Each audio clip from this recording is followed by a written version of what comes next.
دوسرا مسئلہ وہ یہ سمجھ لیں کہ بعض اوقات ایسا ہوتا ہے باپ اپنی زندگی میں تقسیم کرنا چاہتا ہے. اگر وہ اپنی زندگی میں چاہے کہ بھئی آج کل اختلاف ہو جاتے ہیں اولادوں میں، تو میں نہیں چاہتا کہ میری اولاد میں میرے مرنے کے بعد اختلاف ہو جائے مال کی وجہ سے، تو میں چاہتا ہوں کہ میں اپنی زندگی میں تقسیم کر کے چلا جاؤں. تو اگر وہ تقسیم کرنا چاہے تو تقسیم کر سکتا ہے، ایسا ہی جیسا کسی کا مال ہے وہ کسی کو بھی دینا چاہے. تو باپ اگر اپنے مال کو اپنی زندگی میں تقسیم کرنا چاہے تو تقسیم کر سکتا ہے، لیکن تقسیم کس طرح کرے گا وہ بھی اس کی مرضی پر ہے. اپنی زندگی میں کر رہا ہے، کسی کو زیادہ دے کسی کو کم دے. ہاں مستحسن طریقہ کہ اگر کوئی زندگی میں دے رہا ہے تو حضور نے اس کو یہ سکھایا کہ وہ برابر برابر دے. اس وقت بیٹے اور بیٹی کا فرق بھی نہ کرے. مرنے کے بعد تو بیٹے کو زیادہ حصہ ملتا ہے بیٹی کو کم ملتا ہے، لیکن زندگی میں اگر کوئی اپنا مال تقسیم کر رہا ہے تو مستحسن طریقہ یہ ہے کہ وہ بیٹیوں اور بیٹوں سب کو برابر دیں.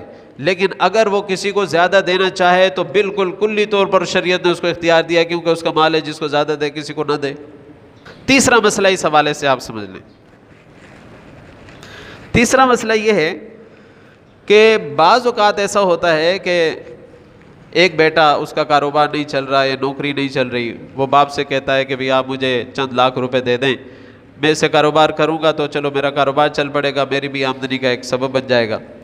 تو باپ جو ہے وہ اپنے پیسوں سے یا کوئی زمین بیچ کر وہ اپنے بیٹے کو 10 لاکھ روپے دے دیتا ہے.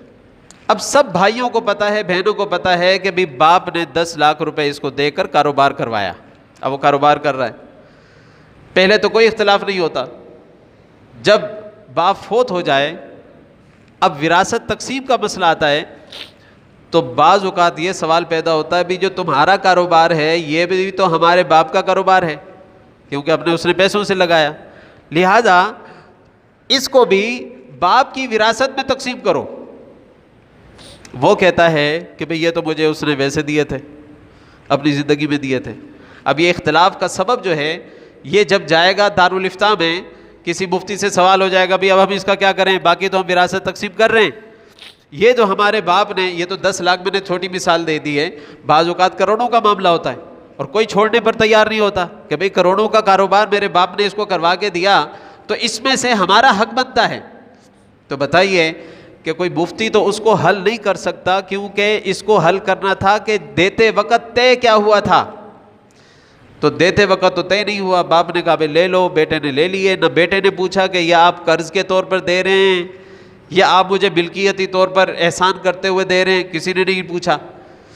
اس لیے اللہ رب العزت نے جو بات ارشاد فرمائی، جو میں نے شروع میں آیت کریمہ پڑھی کہ جب بھی کوئی معاملہ لین دین کا ہو فَاكْتُبُوهُ، لکھ لو اس کو. یہ نہ سوچو کہ یہ تو باپ بیٹے کا مسئلہ ہے، کیونکہ زندگی موت کا پتہ نہیں. باپ تو دے رہا ہے، بیٹا لے رہا ہے، معاملہ باپ بیٹے کا ہے.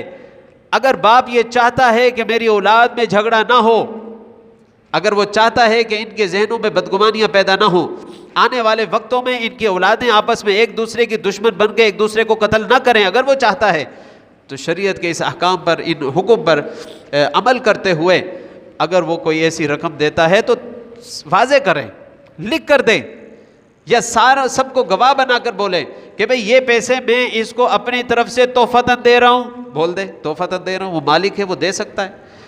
اگر وہ یوں نہیں دینا چاہتا، بطور قرض دے رہا ہے کہ میں اپنے اس بچے کو بطور قرض دے رہا ہوں، کاروبار کرے، اپنا کاروبار سیٹ کر لے، جب پیسے ہوں تو مجھے واپس کر دے، یہ لکھ دے. اگر تو اس نے احسان کرتے ہوئے اس کو دیا ہے، پھر وراثت میں کوئی سوال نہیں کر سکتا کہ اس میں سے ہمیں دے. اگر اس نے بطور قرض دیا ہے تو جتنے اس نے قرض دیے تھے اس کے اوپر ذمہ ہوگا، وہ اتنے واپس کرے گا اور پھر وہ سب میں برابر تقسیم ہو جائیں گے. تو اس لیے یہ معاملہ بھی طے کرنا ضروری ہوتا ہے.